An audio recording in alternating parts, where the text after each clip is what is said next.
The fluorescent lights of the diner buzzed like angry wasps, casting their sickly yellow glow over the cracked vinyl booths and sticky linoleum floors. I could smell the grease from the fryer mixing with stale coffee and the faint trace of bleach I'd used to mop the floors an hour ago. My feet ached in my worn sneakers, the kind you buy at discount stores when your daughter needs new shoes more than you need comfortable ones. Emma. My 5-year-old reason for everything. My reason for standing here at 9 p.m. on a Friday night, smiling at customers who didn't see me, collecting tips that barely covered rent. I wiped down the counter for the 3rd time, watching the clock. 10 more minutes until my shift ended. 10 more minutes until I could catch the bus home, relieve Mrs. Chen from babysitting duty, and collapse into bed beside Emma's warm little body. Sarah. Diane's voice cut through my exhaustion. She emerged from the kitchen, her bleached hair pulled back in a messy bun, makeup smudged under her eyes. Girl, you look dead on your feet. Just tired. I forced brightness into my voice. Long week. Long year, more like. She leaned against the counter, lowering her voice. Listen. Me and some of the girls were talking. You need to get out. Have some fun. When's the last time you went on a date? My hands stilled on the rag. Diane. I know. You're busy with Emma and work and life. She grabbed my arm, her acrylic nails pressing into my skin. But seriously, there's this guy. Nice guy. Stable job. My cousin knows him. We could set something up. Tomorrow night. Just dinner. Everything in me wanted to say no. The last nice guy had given me Emma and a broken promise, disappearing before she was born. But Diane's eyes held something I couldn't quite read. Excitement mixed with something else. Something that should have warned me. I don't know. Come on. It's just one dinner. We'll even watch Emma for you. Me and Lisa. We love that kid. She squeezed my arm. You deserve something good, Sarah. Just this once. Let someone take care of you. The words hit harder than they should have. Let someone take care of you. When was the last time anyone had? I thought of my empty apartment, my endless shifts, the way I fell asleep calculating bills in my head. Okay, I whispered. One dinner. Diane's smile stretched too wide. Perfect. Tomorrow, 7 p.m., Russo's on 5th. Wear something nice. She bounced away before I could change my mind, leaving me with a creeping sensation that I'd just made a terrible mistake. I owned one dress, a simple black number I'd bought secondhand for a job interview 2 years ago. It hugged my thin frame, emphasizing the weight I'd lost from skipping meals to make sure Emma ate. I stared at my reflection in the cracked bathroom mirror, barely recognizing the hollow-eyed woman looking back. Mama, you look pretty. Emma bounced on my bed, her blonde curls flying, like a princess. Thanks, baby. I kissed her forehead, breathing in her strawberry shampoo scent. You be good for Miss Diane, okay? The cab ride to Russo's ate into money I didn't have. The restaurant materialized out of the downtown darkness, sleek, modern, with soft amber lighting spilling from floor-to-ceiling windows. Definitely not my usual territory. My stomach twisted. This was a mistake. I should have turned around then. Instead, I pushed through the heavy glass door into a world that smelled of expensive wine and fresh herbs. The hostess, tall, elegant, dripping with the kind of casual confidence that came from never worrying about rent, looked at me with thinly veiled disdain. Reservation? I'm meeting someone. I think the reservation is under... I realized I didn't know his name. Heat flooded my cheeks. I'm sorry, I don't... Sarah? A man approached. Thin, nervous-looking, with wire-rimmed glasses. Hi, I'm Martin, relief mixed with disappointment. He seemed nice enough, if utterly forgettable. Hi, table for 2, he told the hostess, who led us through the restaurant. I felt it before I saw him. A shift in the atmosphere, like the pressure drop before a storm. Conversations quieting, the clink of silverware becoming subdued. My skin prickled with awareness as we passed a corner booth, and I made the mistake of glancing over. He sat like a king holding court, surrounded by men in expensive suits that couldn't hide their predatory alertness. but he was the sun they all orbited. Young, maybe early 30s, with dark hair swept back from a face that belonged on magazine covers or movie screens. Sharp jawline, full lips, eyes so dark they looked black in the ambient lighting. Those eyes locked onto mine. The world tilted. I stumbled, catching myself on a chair. Time stretched, elastic and strange, as his gaze traveled over me, clinical, assessing, burning. One of his companions leaned in to whisper something, but he lifted a hand, silencing them without looking away from me. "Miss?" The hostess's irritated voice broke the spell. "Your table?" "Sorry." I hurried after her, my heart hammering against my ribs. Our table was across the restaurant, but I felt his stare like a physical touch on the back of my neck. Martin was saying something about his job in accounting. I nodded mechanically, unable to shake the feeling of being watched. Hunted. So I told my boss that the discrepancy was clearly in the third quarter reports, and, "Sarah, are you listening?" "Yes, sorry." I reached for my water glass, my hand trembling slightly. Third quarter. Martin's expression shifted, annoyance flickering across his bland features. "Look, I should be honest. Diane and the girls, they kind of set this up as a joke, something about the desperate single mom needing a confidence boost."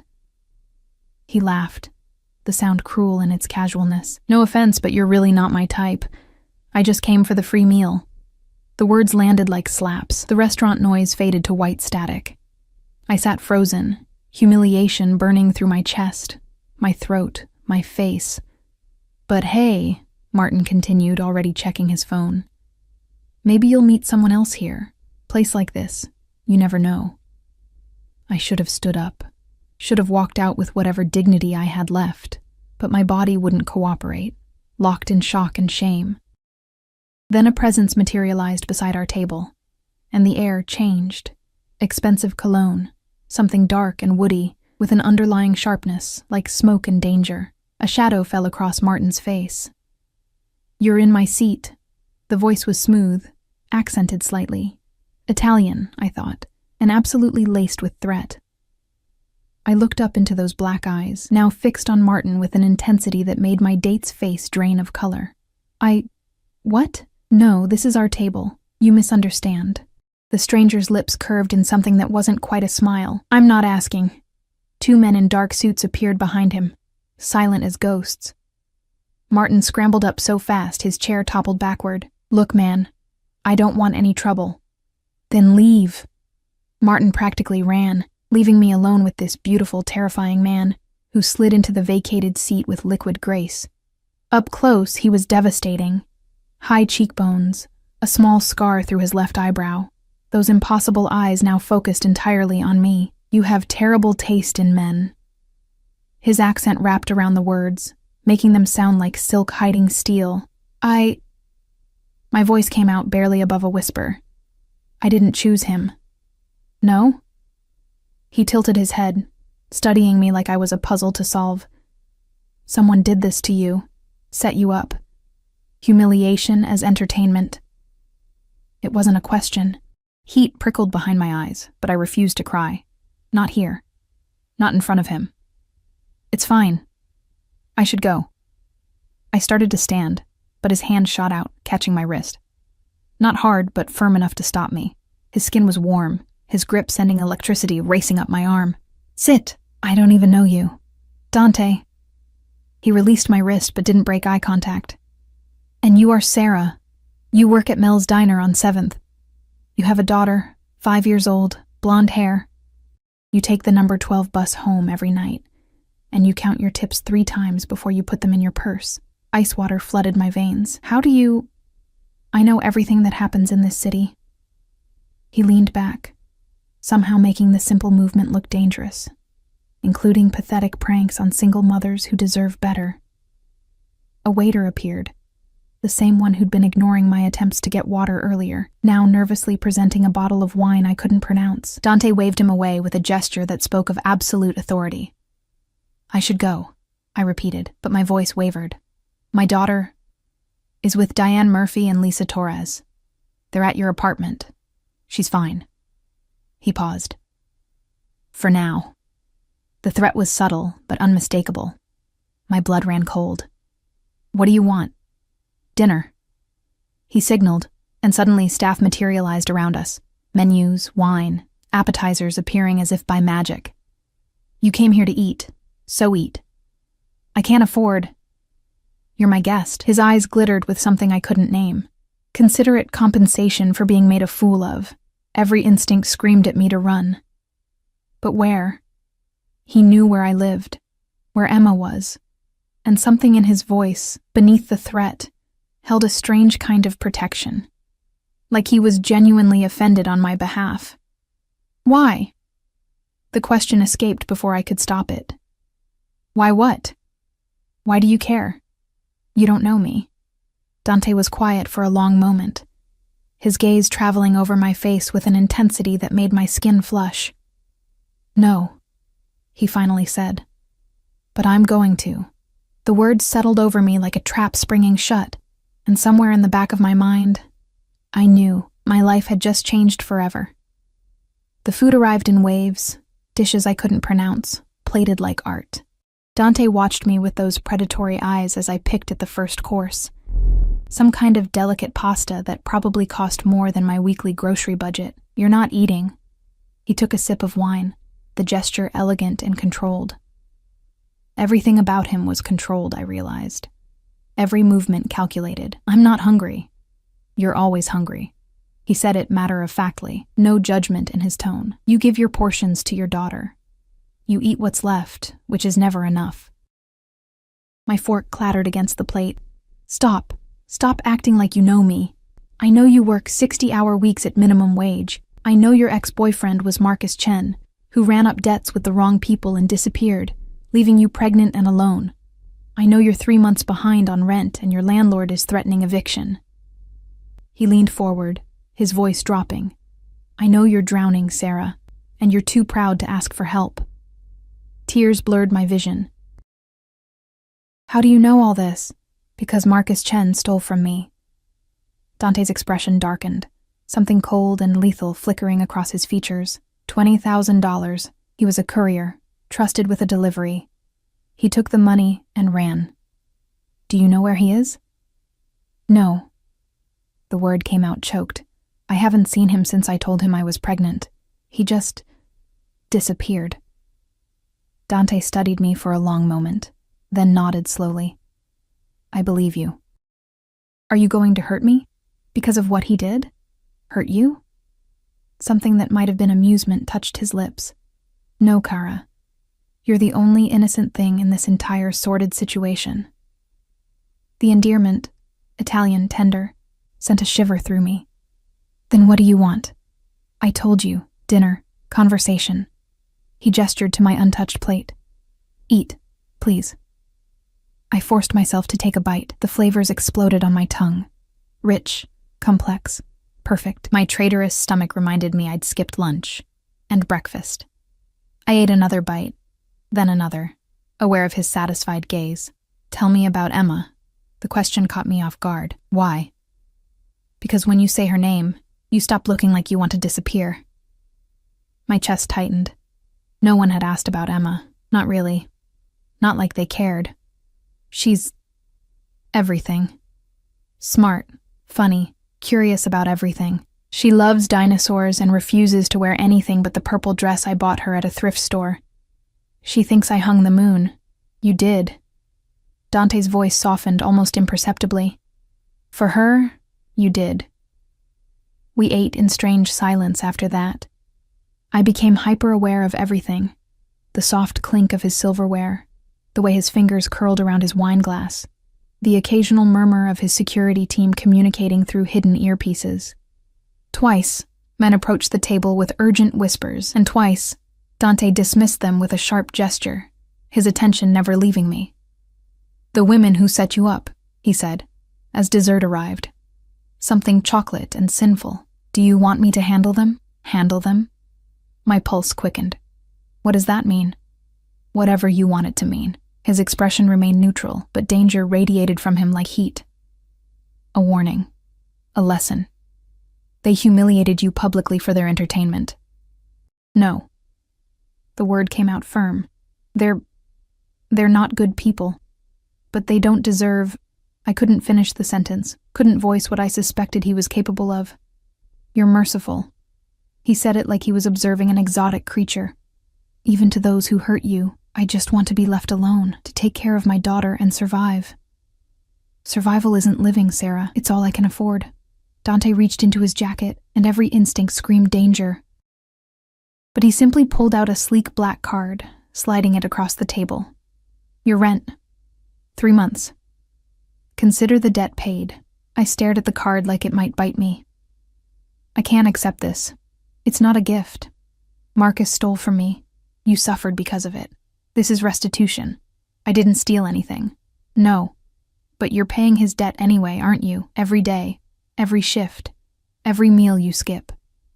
He pushed the card closer. Take it. My hand trembled as I reached for it, pride warring with desperate need. 3 months' rent. 3 months of breathing room, of not lying awake calculating impossible math. 3 months of Emma having enough to eat. There's always a price, I whispered. What do you want from me? Dante's smile was slow, dangerous, beautiful. I haven't decided yet. The restaurant emptied around us. I hadn't noticed how late it had gotten, how the other diners had gradually disappeared, leaving us in our own private bubble.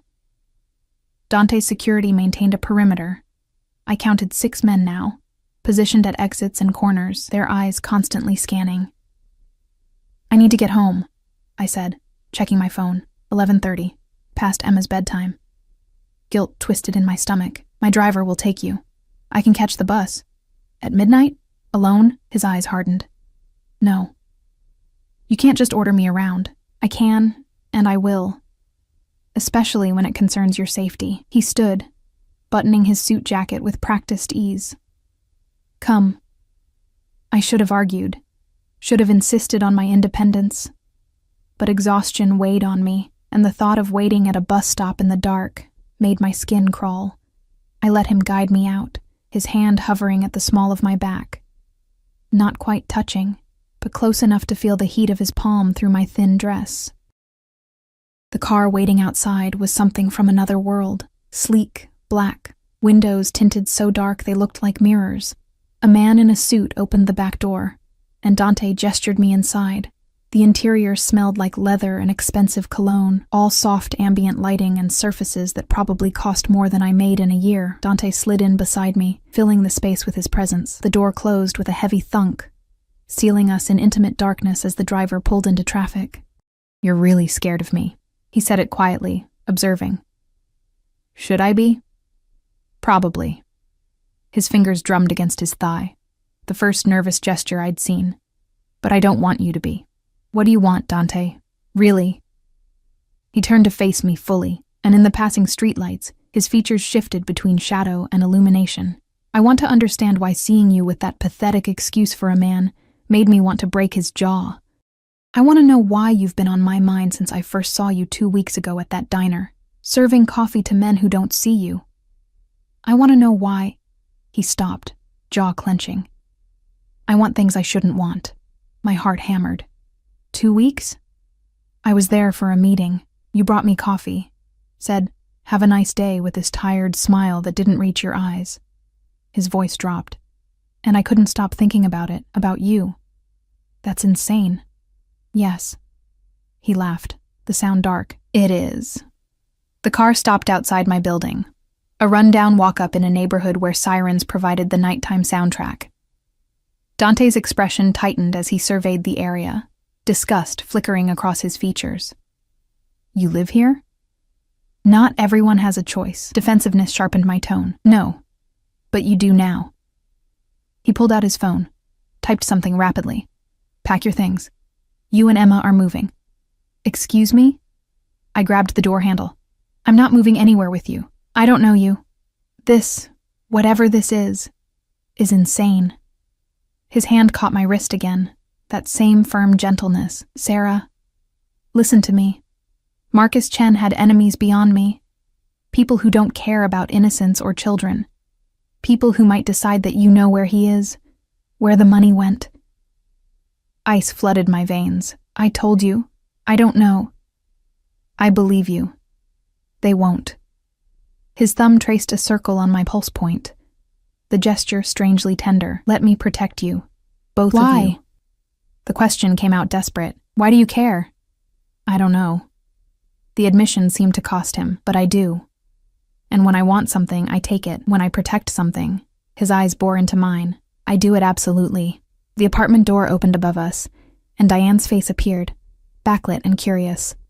I jerked away from Dante, my heart racing. I have to go. Tomorrow. I'll send someone. No, I scrambled out of the car, my legs shaky. Thank you for dinner. But I can't. The card. This is crazy. I ran before he could respond, taking the stairs 2 at a time, aware of his gaze following me until I disappeared into the building. Diane met me at my apartment door, her expression strange, part guilty, part excited. So? How was your date? I pushed past her into my tiny living room. Emma was asleep on the couch, her blonde hair spread across the worn cushions, one hand clutching her stuffed dinosaur. The sight of her settled something in my chest. It was a joke, wasn't it? The whole thing. You and Lisa and the others. You set me up to laugh at me. Diane had the decency to look ashamed. Sarah, it wasn't like that. Get out. We were just having fun. Get out. I held the door open, my voice shaking. And don't come back. She left in a huff of protests and excuses. I locked the door behind her, leaning against it as exhaustion crashed over me. The black card felt heavy in my purse. A tangible reminder that tonight had actually happened. I carried Emma to our shared bed, tucking her in carefully. She stirred, mumbling something about princesses and dinosaurs, and my heart clenched. Everything I did was for her, every humiliation, every double shift, every moment of grinding poverty. All of it was to give her a chance at something better. But Dante's words echoed in my mind. Survival isn't living. I pulled out the card, studying it in the dim light. 3 months' rent. 3 months of not drowning. 3 months bought with money connected to whatever dark world Dante inhabited. I should throw it away, should pretend tonight never happened. Instead, I tucked it into my wallet and tried to convince myself that everything would go back to normal tomorrow. I was still trying to believe that lie when I finally fell asleep, unaware that across the city, Dante sat in his penthouse office, staring at security footage of me entering my building, his expression unreadable as he made a single phone call that would change everything. Find Marcus Chen, he told whoever answered, and start surveillance on the girl. 24/7. If anyone goes near her or the child, I want to know immediately. He ended the call, then pulled up another image, a grainy security photo of me from the diner, smiling that tired smile that had haunted him for 2 weeks. Cosa mi stai facendo, he murmured to the empty room. What are you doing to me? But he already knew the answer. He was falling. And for a man who controlled everything, the loss of control was the most dangerous thing of all. Morning came with Emma's excited squeals and the reality of consequences I wasn't ready to face. I'd used the black card online at 2 a.m., my hands shaking as I typed in my landlord's payment portal. 3 months' rent. Just like that. The confirmation email felt like a pact with the devil. Mama, can we have pancakes? Emma bounced on the bed, her purple dress already on despite it being barely 7 a.m. Sure, baby. I kissed her nose, breathing in her innocence. Go brush your teeth first. She scampered off, and I reached for my phone. 12 missed calls from Diane. 3 from Lisa. A text from my manager at the diner asking if I was coming in for my shift. Reality, trying to drag me back to the script I'd been following for 5 years. Then another text, from an unknown number. The building on 5th and Lexington. Apartment 12C. Keys are with the doorman. Move in today. My blood ran cold. How did he get my number? Another text followed immediately. Don't be stubborn. I'm having your building inspected. The violations alone could get it condemned. I typed back furiously, you can't just order me around. His response was instant, watch me. I wanted to scream. Instead, I made Emma pancakes with the last of our mix, watching her eat with syrup-sticky joy while my mind raced. Part of me knew I should run, take Emma and disappear like Marcus had. But where? With what money? And Dante's words haunted me. Marcus had enemies, people who might decide you know something. My phone rang. Unknown number. I answered, my hand trembling. Buongiorno, cara. Dante's voice poured through the speaker, smooth and warm and absolutely certain I would obey. Did you get my messages? You can't make me move. I can. I am. Papers rustled on his end. Your current building has 18 code violations, including black mold in the walls and a heating system that's one winter away from killing someone. Emma deserves better. Stop using my daughter. I'm protecting your daughter. His voice hardened. Something her father never did. Something you're too proud to let anyone else do. The accusation hit home because it was true. I swallowed hard. The apartment, it's a trap, isn't it? You get me there, isolated, dependent. It's a 2-bedroom in a secure building with a doorman working heat, and no drug dealers in the stairwell. He paused. You can leave any time. The lease is in your name, but the building has security, cameras, guards. If anyone comes looking for you, I'll know. This is insane. Yes. We've established that. I heard a smile in his voice. My men will be there at noon to help you pack. Don't argue, they're coming regardless. Make it easy on yourself. He hung up before I could respond. They arrived precisely at noon. 3 large men in expensive casual wear that couldn't hide their dangerous efficiency. Emma peeked around my legs, eyes wide. Mama, who are they? Moving helpers, baby. I forced brightness into my voice. We're going to a new home. The tallest one, late 30s, scar across his knuckles, offered a surprisingly gentle smile. Ma'am, I'm Luca. Mr. Russo sent us to assist with the move, Mr. Russo. So that was Dante's last name. I don't have much to pack. That's fine. We'll be quick. They were. Professional, efficient, treating my secondhand furniture like it mattered.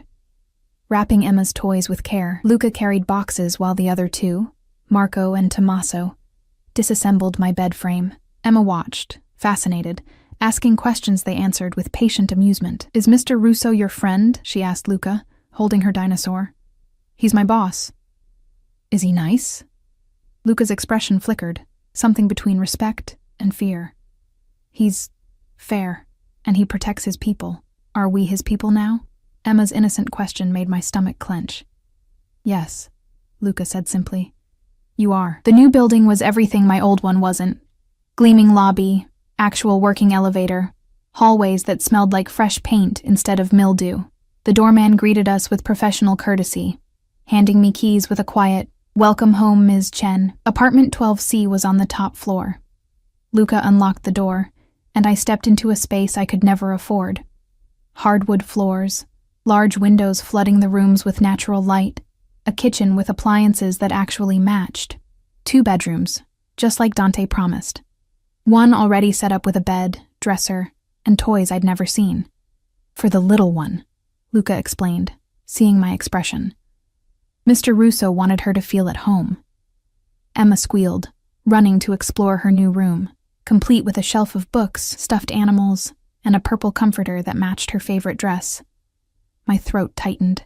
He's buying us, I whispered. He's providing for you. Luca's tone held no judgment. There's a difference. The men unloaded our meager belongings, making them look even more pathetic in this beautiful space. When they finished, Luca handed me a phone. Sleek, new, expensive. Your number's the same, but this one's secure. Mr. Russo is contact number 1. Emergency services are 2. I'm 3. You need anything, groceries, repairs, security concerns, you call. I have a phone. Not one he can track to make sure you're safe. Luca met my eyes. He's serious about protection, Ms. Chen. Don't fight it. They left, and suddenly I was alone with Emma in an apartment that felt like a gilded cage. She was thrilled, jumping on her new bed, exploring every corner. I stood in the living room, holding the secure phone, understanding that I'd crossed a line I couldn't uncross. The phone rang. Number 1. Tell me you're not going to be difficult about this. Dante's voice held amusement. What am I supposed to tell people? My friends. You have no friends. You have coworkers who set you up for humiliation. Brutal honesty. And you're going to tell them you got a better job, better apartment because you did. I didn't apply for any job. You're applying now. My restaurant, Russo's, where we met, head server position, better hours, better pay, better tips. You start Monday. I sank onto the couch, overwhelmed. You can't just rearrange my entire life. I can. I am. I will continue to do so until you understand that you don't have to struggle alone anymore. His voice softened. How's Emma? The question disarmed me. She loves the room, the books, the purple comforter. Good. Satisfaction warmed his tone.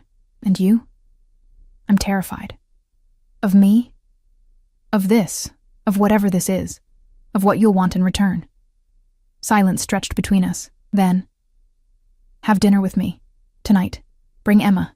That's not... I have a niece her age. They can play while we talk. Really talk. He paused. Please, Sarah. Let me prove I'm not the monster you think I am. You're a criminal. I said it flatly. You run... What? Organized crime? Violence? You threaten people. Yes. No denial. I'm also a man who hasn't stopped thinking about you since you handed me coffee with sad eyes and a smile that broke my heart. A man who wants to understand why everything in me says you're mine to protect. I'm not yours. Not yet. The promise in those words sent heat racing through me. Dinner? 6 p.m. I'll send a car. He hung up again, leaving me shaking and furious and inexplicably thrilled. The car arrived at exactly 6 p.m., the same sleek black vehicle from before. But this time, a woman sat inside, stunning, mid-30s, with warm brown skin and kind eyes that crinkled when she smiled at Emma. Hello, you must be Emma. I'm Rosa. My daughter Isabella is so excited to meet you. Emma clutched my hand, suddenly shy. I brought my dinosaur. Isabella loves dinosaurs. She has 12 of them. Rosa's warmth was genuine, infectious. Emma relaxed slightly. The drive took us outside the city to an estate that made my breath catch. Wrought iron gates, manicured grounds, a house that was practically a mansion. Security was everywhere, discreet but obvious. We were escorted inside to a living room bigger than my entire old apartment. Then I saw him. Dante stood by floor-to-ceiling windows overlooking a garden, dressed casually in dark slacks and a white shirt with rolled sleeves that revealed forearms I had no business noticing. But it was the little girl holding his hand that stopped my heart, maybe 6 years old. Dark curls, wearing a dinosaur shirt. Uncle Dante. Is that her? The girl's voice was pure excitement.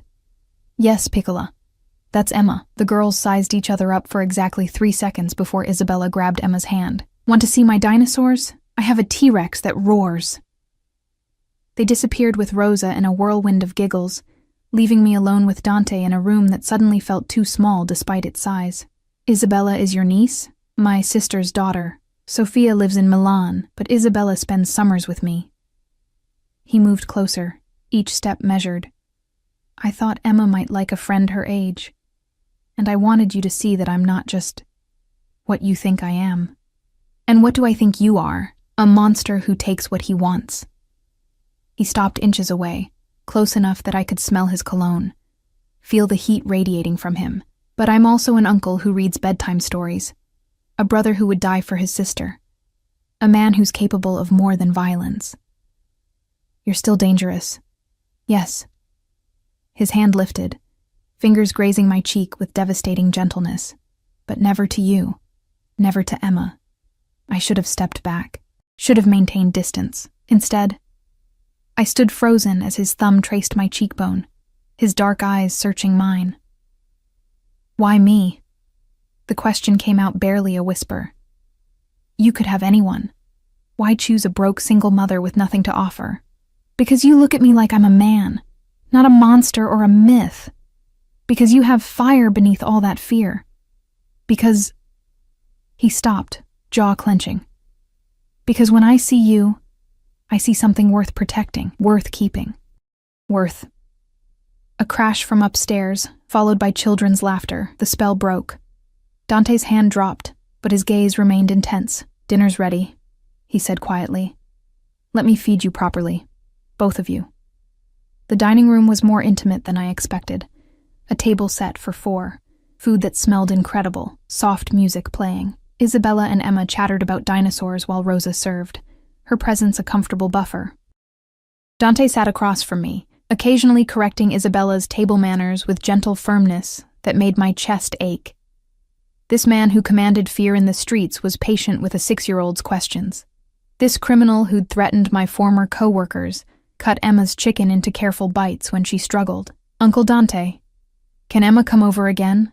Isabella asked through a mouthful of pasta. "If her mama says yes." His eyes found mine.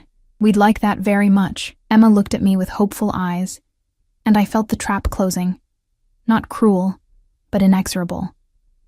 This life he was offering, safety, comfort, a friend for Emma, a man who looked at me like I mattered, but at what cost?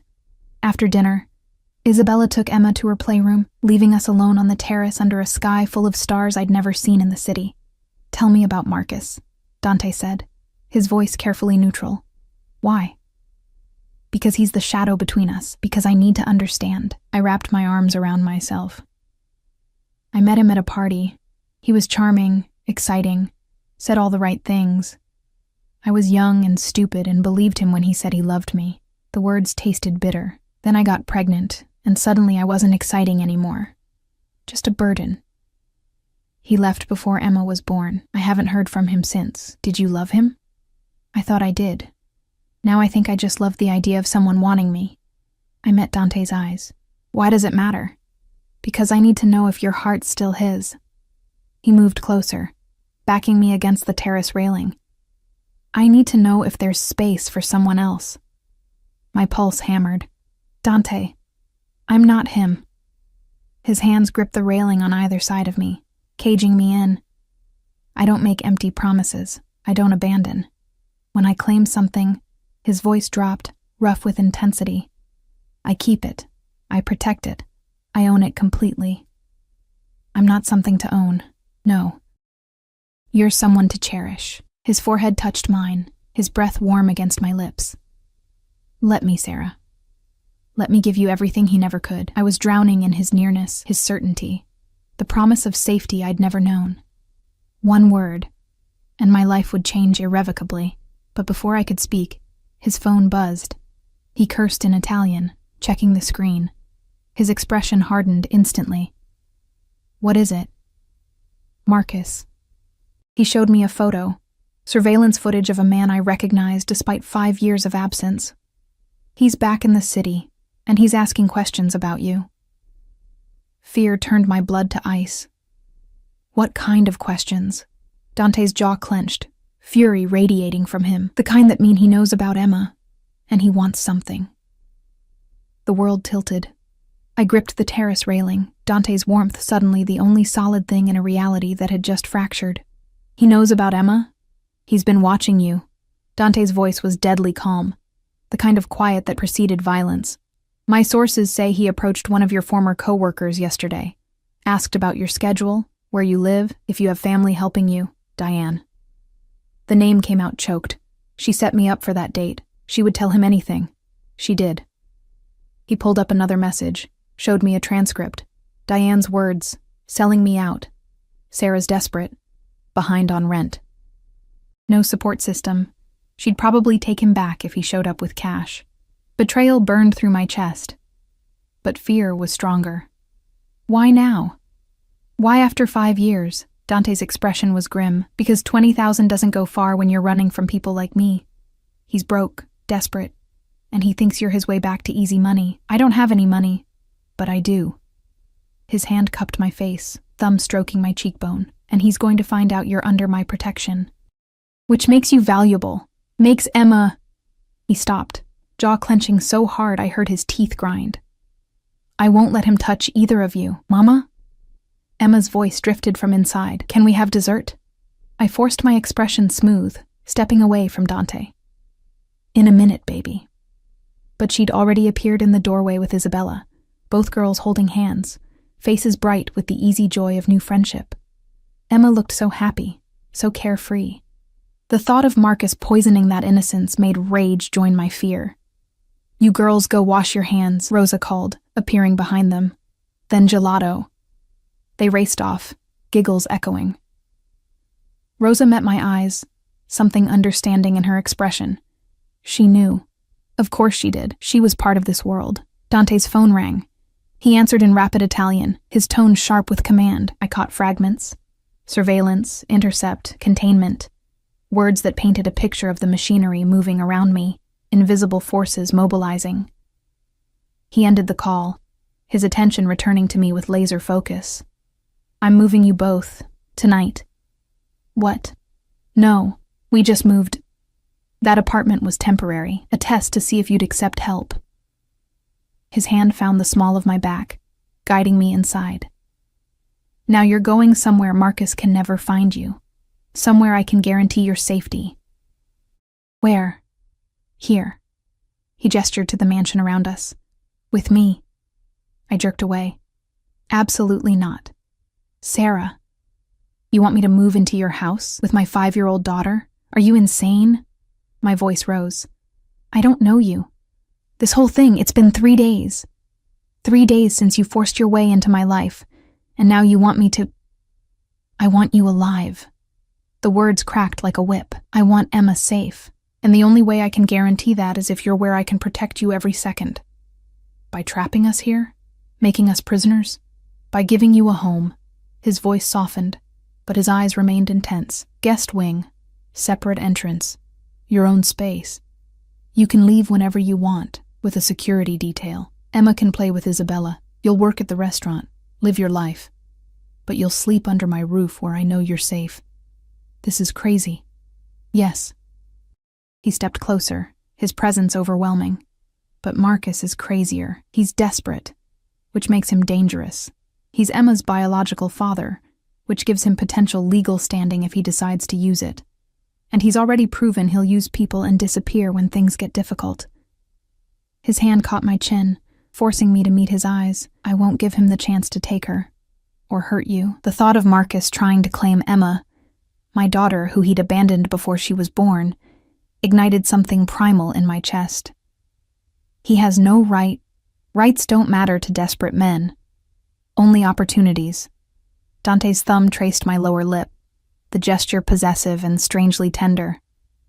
Let me eliminate the opportunity. From the kitchen, Emma's laughter rang out, pure and sweet. Isabella was teaching her some Italian phrase, their voices blending in childish joy. My baby. Happy for the first time in so long. 1 week. The words escaped before I could stop them. Trial basis. If it's not working, you can leave. He agreed immediately. But you won't, because you'll see that this is where you belong. The certainty in his voice should have terrified me. Instead, it sent heat pooling low in my stomach. The move happened with military precision. Dante's men retrieved our belongings from the apartment, the one I'd lived in for exactly 12 hours, while Rosa showed Emma and me to the guest wing. 3 bedrooms, 2 bathrooms, a sitting room with a television and bookshelves, luxury I couldn't process. This is like a castle. Emma bounced on the bed in her new room, bigger than our entire old apartment, with the same purple comforter from before, and a window overlooking gardens that looked magical in the moonlight. It's temporary, I told her, trying to convince myself. Mr. Dante said I can come visit Isabella whenever I want. She hugged her dinosaur. He's nice, Mama. Why do you look scared? Because I am, I thought. Because I'm falling into something I don't understand with a man who terrifies and thrills me in equal measure. I'm not scared, baby, just tired. I tucked her in with stories and kisses, watching her drift off with a smile I hadn't seen in months. When I finally retreated to my own room, decorated in soft creams and golds, with a bed that looked like a cloud, I found clothes in the closet, designer labels, my exact size, ranging from casual to elegant. A note sat on the dresser in bold, masculine handwriting. You deserve beautiful things. D. I should have been angry, should have felt violated by the presumption. Instead, I ran my fingers over silk and cashmere, fabrics I'd only ever touched while folding laundry at rich women's homes during a brief cleaning job 3 years ago. A knock at my door made me jump. It's me, Dante's voice called. Can I come in?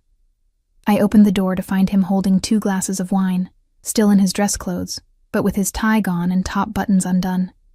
Dangerous and beautiful, and looking at me like I was something precious. "Thought you might need this." He offered a glass. I took it, our fingers brushing. "Thank you. For everything today. The clothes, the room, Emma's happiness. You don't need to thank me for things you deserve." He leaned against the doorframe, studying me. "Are you comfortable? Do you need anything?" Answers.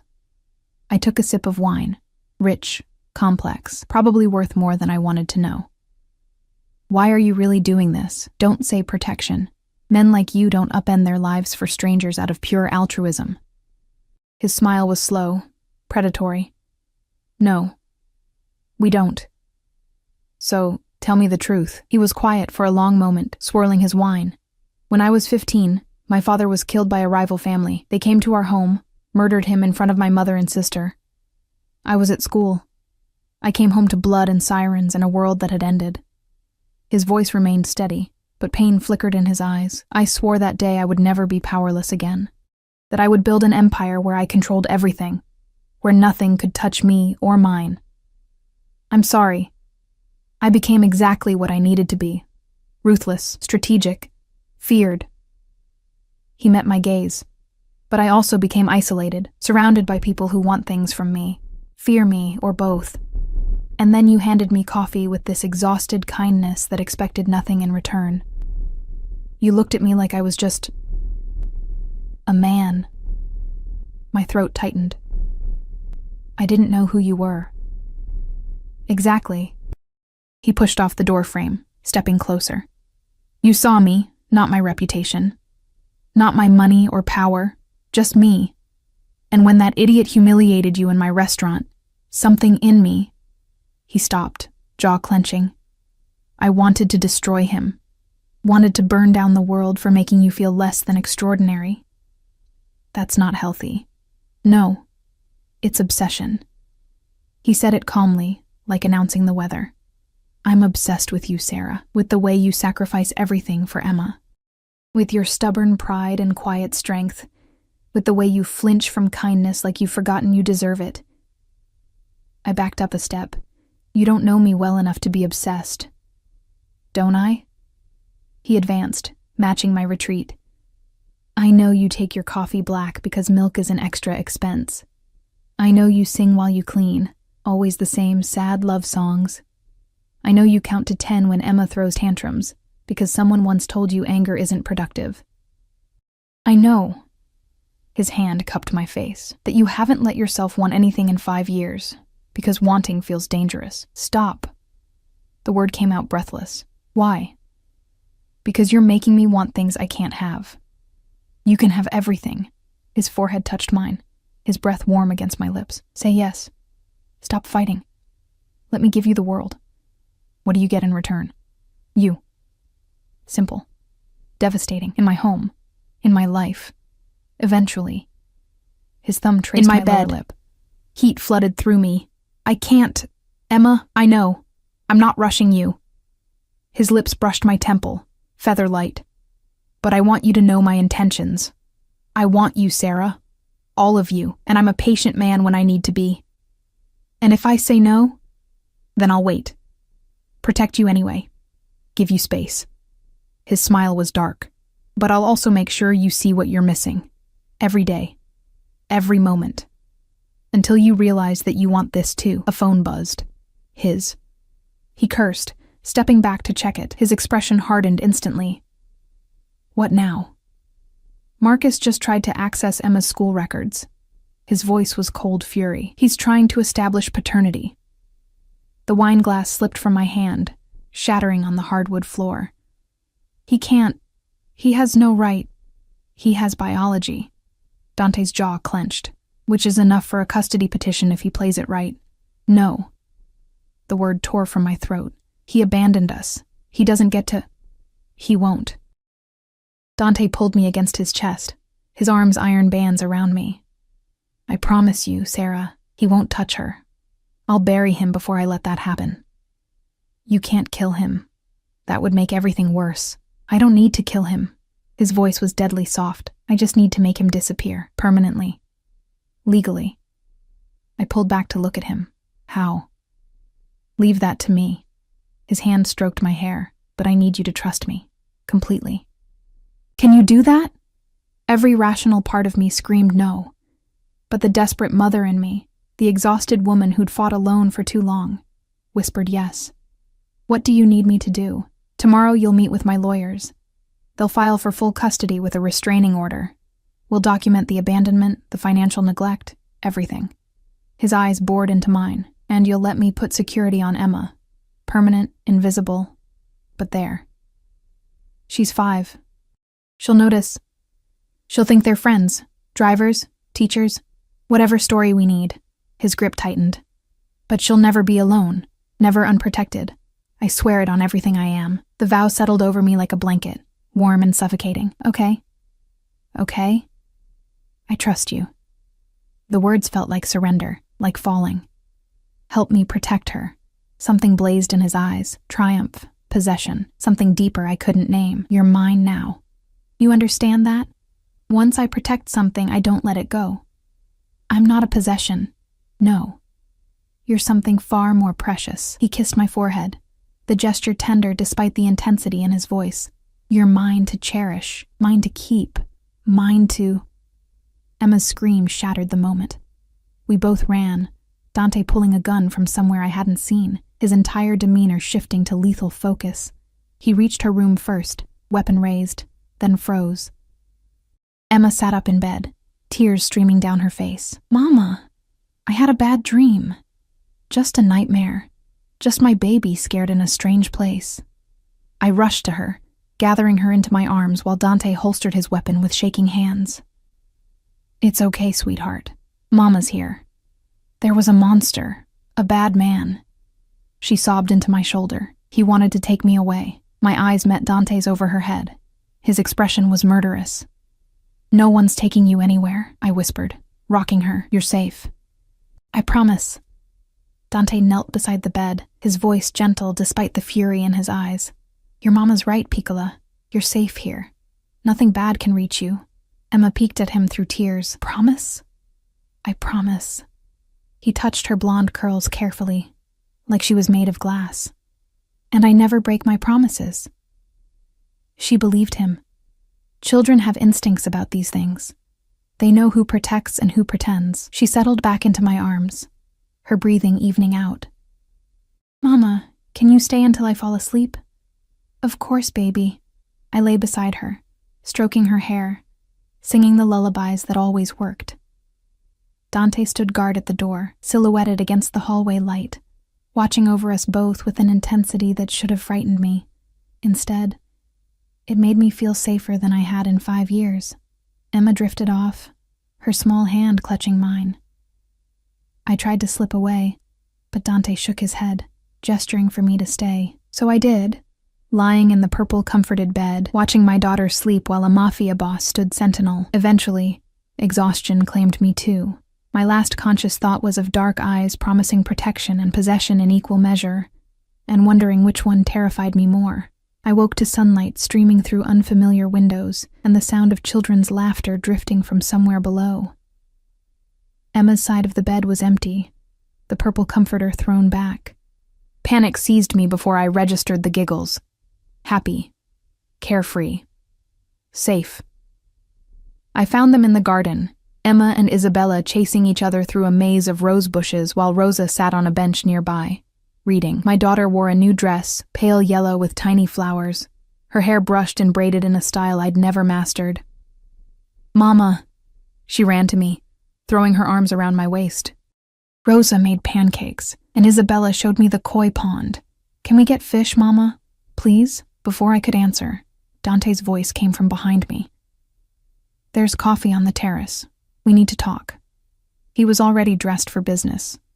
Charcoal suit, crisp white shirt, that aura of controlled power that made my pulse quicken. His eyes tracked over me, taking in my rumpled sleep clothes, and something heated flickered in their depths before he schooled his expression. The terrace held breakfast for 2. Coffee, fresh fruit, pastries that smelled like heaven. But I couldn't eat. My stomach twisted with anxiety. Marcus filed a petition this morning, Dante said without preamble, sliding a folder across the table. Emergency custody hearing. Claims you're an unfit mother living in unsafe conditions with a dangerous criminal. The words hit like physical blows. He can't. I've given her everything. He has photos. Your old building, your shifts at the diner, documentation of your financial struggles. Dante's jaw clenched. Someone's been helping him build a case.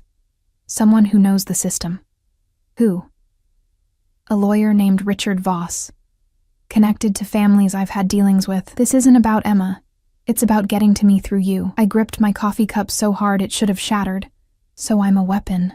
A tool to hurt you. Yes. He didn't soften it. But that also means I can end this. Permanently. How? Dante pulled out his phone, showed me a screen full of financial records. Marcus Chen owes money to 3 different organizations: gambling debts, loan sharks, and a particularly nasty crew out of Brooklyn. Total, $95,000.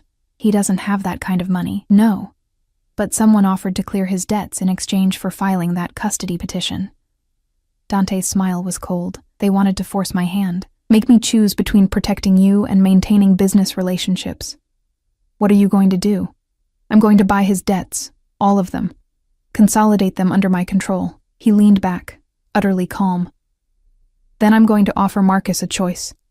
Disappear forever and have everything forgiven, or refuse and face the consequences of owing me $95,000 he can never repay. The ruthlessness of it stole my breath. And if he refuses, he won't. Dante's voice held absolute certainty. Because I'll make him understand that the alternative is much worse than simply walking away. You mean you'll threaten him? I mean I'll show him exactly what happens to people who try to take what's mine. His eyes locked on me. And you are mine, Sarah. Emma is mine. Anyone who threatens that will learn why my name inspires fear. I should have been horrified. Should have grabbed Emma and run from this man who spoke of violence and possession like they were love. But all I felt was relief. Dark, desperate relief. That someone finally cared enough to fight. When? My voice came out steady. When will you do this? Today. My lawyers are already preparing the counter-petition. Full custody to you. Restraining order against Marcus. Documentation of abandonment and financial neglect.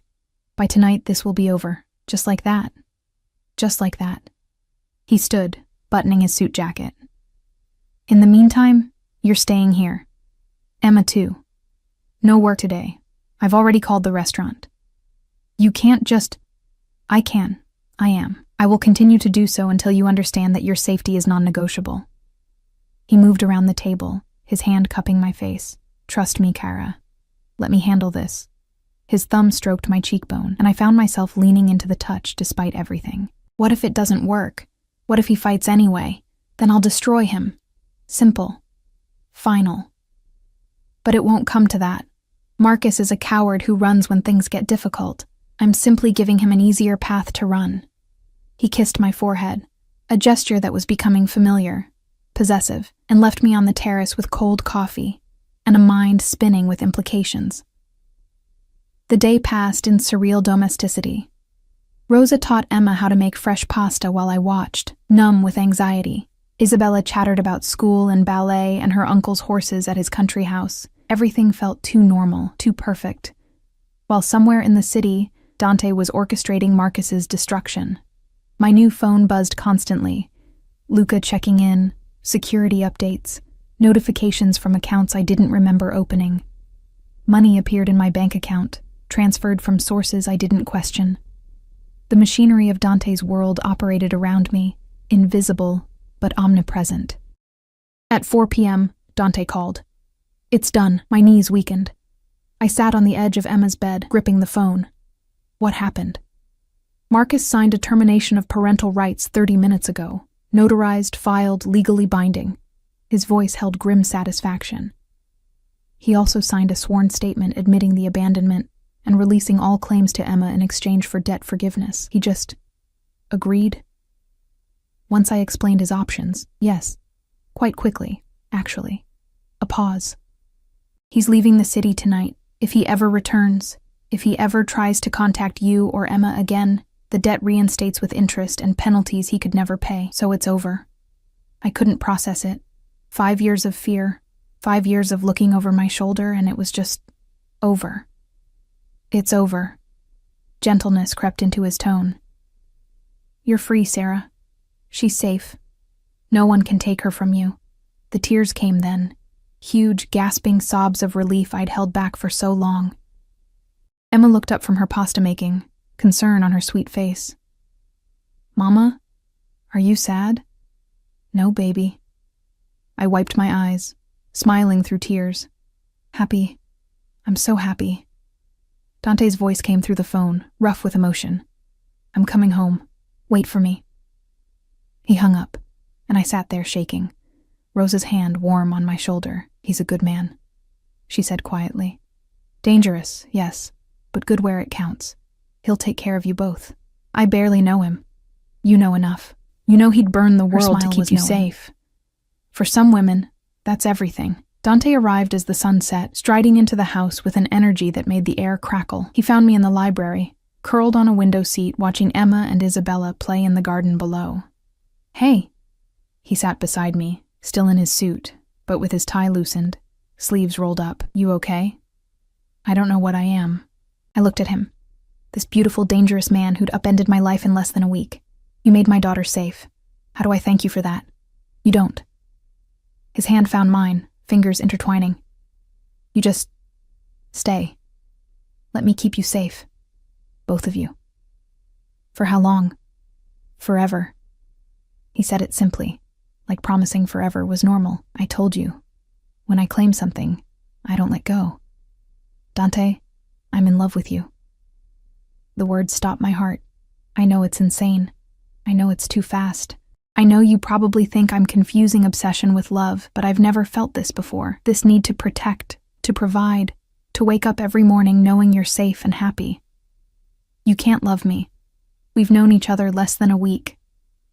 I've known you for 2 weeks, watched you for most of it, learned everything about you. His free hand cupped my face. I know this is overwhelming.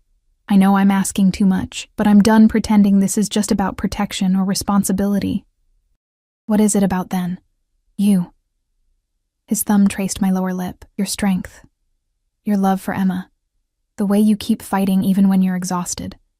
The way you look at me like I'm both dangerous and safe. His voice dropped. The way you make me want to be a better man. You threatened someone today, probably terrified him. I protected what's mine. There's a difference. His forehead touched mine. I won't apologize for that. This is who I am, Sarah. Ruthless when I need to be. Violent when there's no other option.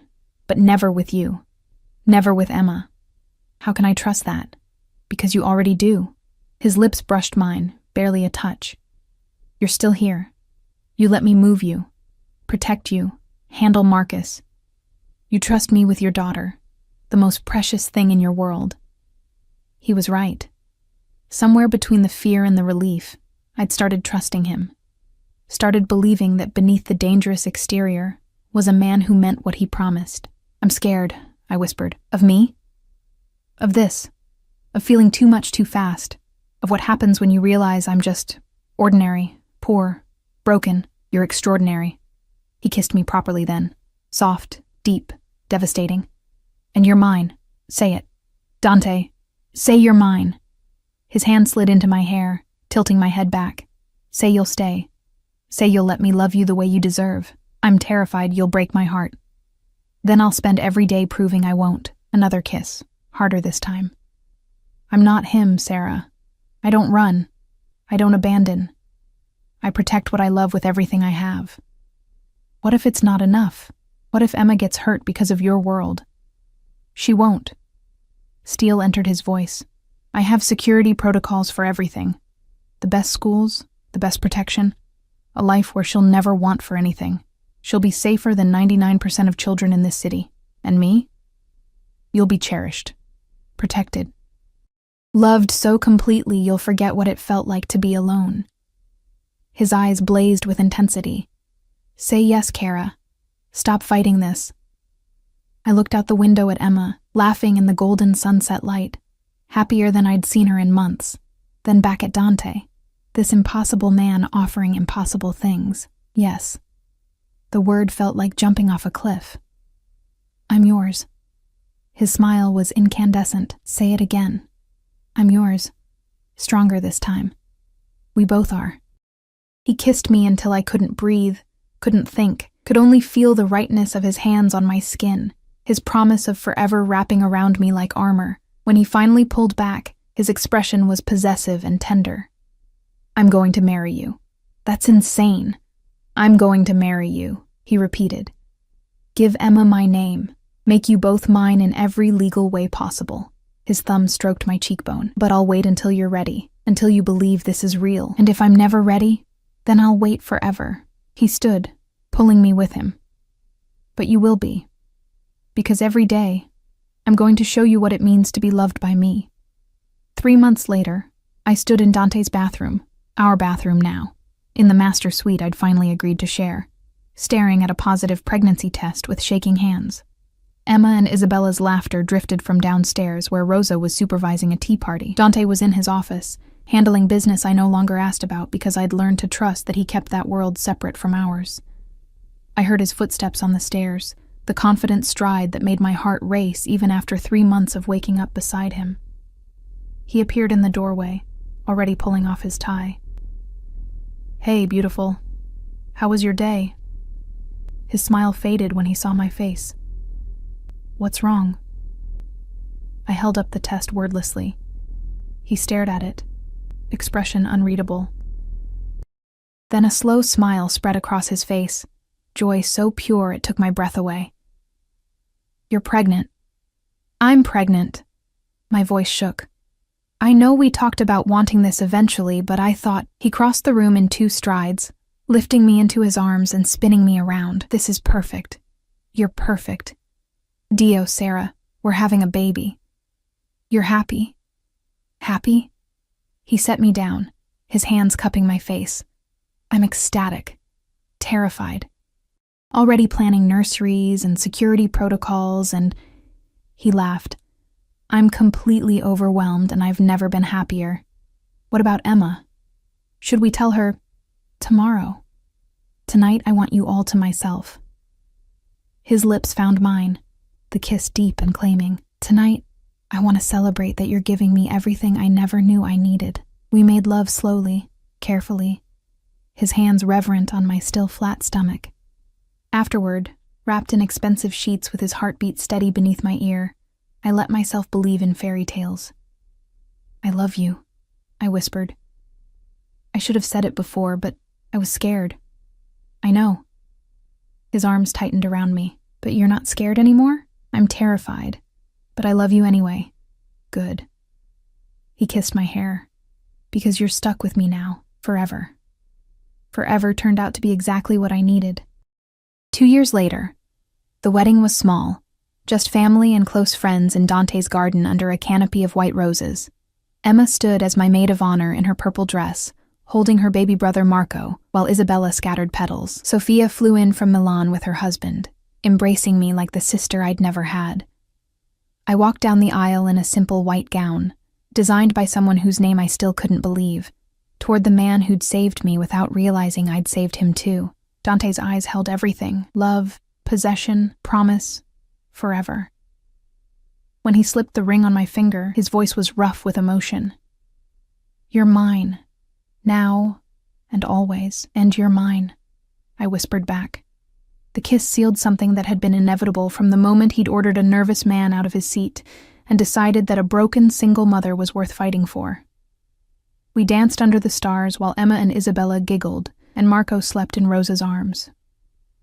Dante's hand splayed across my lower back, possessive and protective as always. Happy? He murmured against my ear. I looked around, at our children, our family, our home, at the life I'd never dreamed possible, built from the ashes of humiliation and fear, deliriously. Good. He spun me, then pulled me close. Because I plan to keep you that way for the next 60 years. Only 60? Forever then. His smile was the one reserved only for me, soft, genuine, full of the love he'd promised that first terrifying night. I'll keep you happy forever. And he did. Because when Dante Russo made a promise, he kept it. Absolutely. Completely. Forever. The girl who'd counted tips 3 times and skipped meals to feed her daughter had become a wife, a mother, a woman loved so fiercely she'd forgotten what it felt like to be invisible. And the Mafia boss who controlled an empire with an iron fist had learned that the most powerful thing he'd ever possess was the heart of a woman brave enough to let him love her. Our story started with a cruel prank and a chance encounter. It became a fairy tale written in protection and possession, sealed with promises kept and a love that conquered every fear. Some might say we moved too fast, loved too recklessly, built our foundation on dangerous ground. But standing in my husband's arms under a sky full of stars, our children laughing nearby and forever stretching before us, I knew the truth. Sometimes the most beautiful things are born from the darkest moments. Sometimes love finds you when you've stopped looking. And sometimes, just sometimes, the dangerous man becomes the safest place to fall. This was our ending, our beginning, our forever. And it was perfect.